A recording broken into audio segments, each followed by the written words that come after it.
Hello so welcome back. एक बार फिर से आप सबका हमारे चैनल पर स्वागत है। देखते हैं आज निफ्टी ने कौन कौन से इंपॉर्टेंट लेवल्स पर वर्कआउट किया है and we also will be discussing about what are the key levels in the global markets and will discuss about what have changed in the open interest and ये भी देखेंगे FII और DI के data में क्या change हुआ है। बहुत ही interesting kind of FII data बनता जा रहा लगातार और देखेंगे कि यूएस ट्रेजरी बॉन्ड के क्या हालचाल हैं and will discuss about a very important thing. The headline global funds view Indian stocks as a top edge. क्यों इंडियन मार्केट ग्लोबल जो फंड्स हैं उनका फेवरेट बनता जा रहा है because of AI risk. So we are going to discuss everything in detail.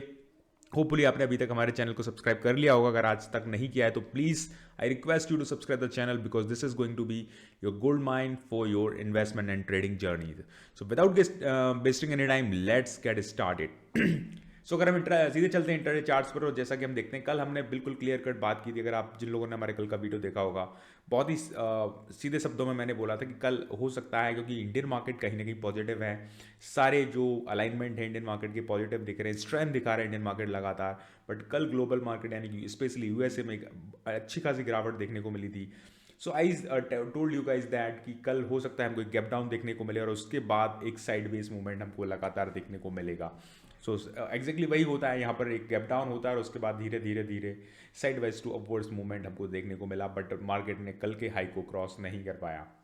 हम daily में भी बात करें यहाँ पर मार्केट जो 20 मूविंग एवरेज है उससे थोड़ा सा सपोर्ट लेता है और उसके बाद सीधा ऊपर चला जाता है। जैसा कि मैंने कल बोला था कि बहुत बार हम अगर हम देखो डेली चार्ट्स पे चलते हैं, बहुत बार ऐसा हो चुका है कि हमारा जो मार्केट है ऑल टाइम हाई को टच करके आता है बट वहाँ पे जा नहीं पा रहा है बिकॉज उसके लिए जो प्रोपेलेंट चाहिए वो अभी तक मार्केट को मिला नहीं है। बिकॉज जो इंडियन हाँ इंडियन रिजर्व बैंक के जो इंटरेस्ट रेट थे वो भी 0.25 का कट हमको देखने को मिला। देन फेड में भी 0.25 का कट देखने को मिला। बट कहीं ना कहीं शायद मार्केट इससे ज़्यादा जो रेट कट है एक्सपेक्ट कर रहा था और स्पेशली उससे भी ज़्यादा कहीं ना कहीं फेड की जो टोन थी वो उतनी पॉजिटिव नज़र नहीं आई लोगों को। बट अगेन मैं कहूँगा कि इंडियन जो मार्केट है अभी भी पॉइज्ड है एक दो और रेट कट्स के लिए बिकॉज इन्फ्लेशन जो है काफ़ी ज़्यादा हो चुका है एंड जो इंडियन मार्केट है वो कहीं ना एक्सपेक्ट कर रहा है कि एक दो रेट कट हमको और फ्यूचर में देखने को मिलेंगे to handle the inflation. Monetary policy से काफ़ी कुछ उम्मीदें हैं। बजट भी आने वाला अगले कुछ दिन में। तो यहाँ पर अगर टेक्निकल डिटेल्स की बात करें तो यहाँ पर एक फिर से मार्केट जो है एक अपर बैंड पर सेट हो गया है। चारों मूविंग एवरेज हमको ऊपर के मुंह पर मार्केट सेट है और यहाँ पर जब नीचे के टाइम पर थोड़ा सा हमको जब मार्केट ऊपर जा रहा था तो हल्के से वॉल्यूम्स भी अच्छे देखने को मिले। तो कल के दिन में हो सकता है कल एक निफ्टी की एक्सपायरी है और यहाँ पर अगर हम ओपन इंटरेस्ट की बात करें तो देखिए यहाँ पर परसों के दिन काफ़ी सारे पुट की साइड में यहाँ पर जो जनरेट हुए थे ओआईस और यहाँ पर यू नो थोड़ा सा मोमेंटम बुलिसनेस की तरफ शिफ्ट होते हुए नजर आ रहा है। डिस्पाइट यहाँ पर एक गैप डाउन हुआ है बट उस गैप को तुरंत के तुरंत फिल कर दिया मार्केट ने। मुझे लगता है कहीं ना कहीं 26,000 के ऊपर कल मार्केट एक्सपायरी देख रहा है। 26,000 से 26,200 के बीच की हम अगर बात करें।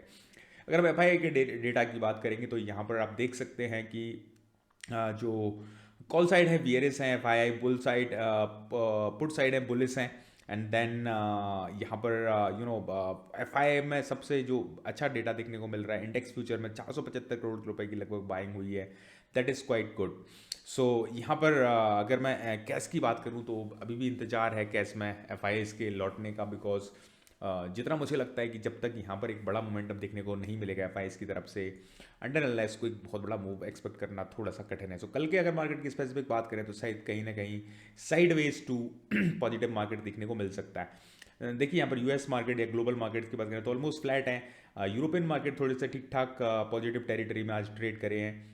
होपफुली इंडियन मार्केट भी कल बहुत ज़्यादा बुलिश तो नहीं बोलूँगा बट ठीक ठाक तरीके से यहाँ पर ट्रेड कर सकते हैं। बट अगर लेवल्स की बात करें तो अगर 26,050 के ऊपर मार्केट सस्टेन करता है देन जो नेक्स्ट लेवल है it is going to be 26,192। It is kind of 100 एक पॉइंट की रैली हमको देखने को मिल सकती है और हो सकता है कल एक साइड वेज मार्केट एक बार फिर से हमको देखने को मिले। साइड वेज टू पॉजिटिव यहाँ पर व्यू मेंटेन करके चलते हैं and you know that market can surprise any time to any one.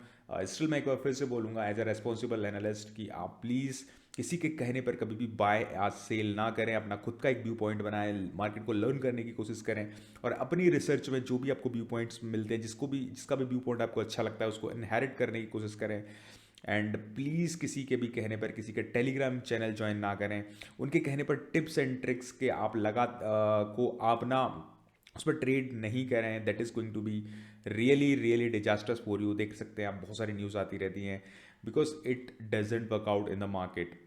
आपको अपना एक थॉट प्रोसेस डेवलप करना पड़ेगा, आपको एक टाइम देना पड़ेगा। That is how you can earn only. You can not earn by on the basis of others stock tips and all. Yes, आप लॉन्ग टर्म अगर आप इन्वेस्टमेंट करते हैं तो फिर ठीक है, थोड़ा सा आपका टाइम फ्रेम अच्छा है तो मार्केट छोटी मोटी गलतियों को माफ़ कर देता है। But if you are going to trade in short term then you need to really build upon your things. So यहाँ पर अगर मैं बात करूँ, सो ऑफकोर्स यहाँ पर बफेट इंडिकेटर एक बार देख लेते हैं। सो यहाँ पर 143% के अराउंड ओवर वैल्यूड है, तो बहुत ही थोड़ा सा आपको अगर आप लॉन्ग टर्म इन्वेस्टर हैं तो फिर आपको थोड़ा सा सिग्निफिकेंटली अच्छे स्टॉक्स को खोजना पड़ेगा। ऐसा नहीं कि कहीं भी किसी भी स्टॉक्स को खोज के लग जाएं आप और उसमें इन्वेस्ट कर दें। एंड जैसा कि हमने एक्सपेक्ट करा था कि जो यहाँ पर कल का परसों का यूएस मार्केट की गिरावट थी, यहाँ पर देखिए यहाँ से यहाँ तक की रैली देखी गई है और अब यहाँ पर एक फ्लैट हो गई, क्योंकि यहाँ पर एक अच्छा खासा रेजिस्टेंस देखने को मिल रहा है यूएस ट्रेजरी यील्ड में। तो अगर ये थोड़ी सी नीचे की तरफ आती है तो यूएस मार्केट में भी गिरने की संभावना, थोड़ा सा ऊपर जाने की संभावना है और वहाँ से फिर इंडिया को भी एक अच्छा मोमेंटम मिलने की उम्मीद है।